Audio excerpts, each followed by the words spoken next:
Regression is one of the most popular tests today. It basically estimates how one factor affects another factor and to what extent. And this is represented statistically.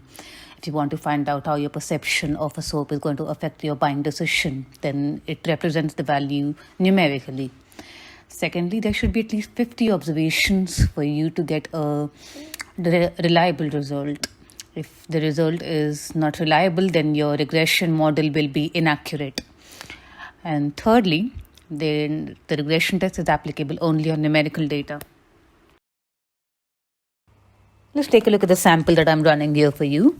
Now, this is a data set in SPSS. There are 8 independent variables, A1 to A8, and there is one dependent variable, that is A. Going here to the variable view, you can see all the dependent and independent variables listed out here. Now going back to data view, I'll go and perform the regression test here. So in linear regression, I copy the dependent variable and here come all the independent variables. Now running the test, and these are the main tables that have turned out. The first is the variables table, model summary, ANOVA, and coefficient tables. So these are the 4 main tables you get after running the regression test in SPSS.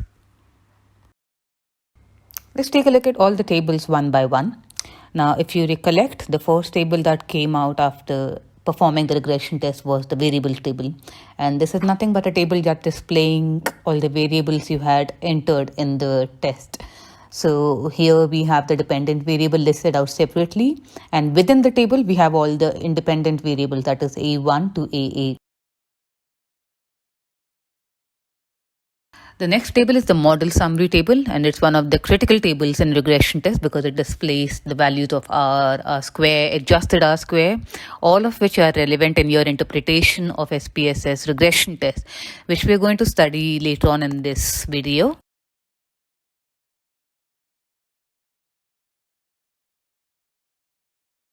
Now coming to the next table, that is the ANOVA table. As you can see, there are quite a few columns represented in this table, but we are just concerned with 2 of them, which is the F value and the significance value, because these are the 2 values which you're going to represent in your report, which you're going to have to interpret.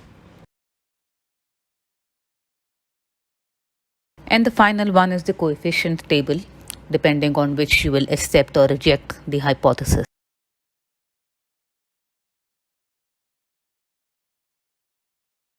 The first one was the variables table, which just listed out all the independent and dependent variables that you had considered for your regression. As you can see, this table is quite self-explanatory. So as long as you're presenting this table in your report, you do not need to talk much about it. You do not need to explain it too much. The next table is the model summary table, and it's one of the critical tables in regression test because it displays the values of R square, adjusted R square, all of which are relevant in your interpretation of SPSS regression test. The first one is the R value, which represents the degree of correlation between your independent and dependent variables. And this value should generally be at least 0.4 to safely conclude that there is in fact a correlation between the variables. If it's less than 0.4, then the regression model is most likely invalid. For this one, the acceptable value is more than 0.5.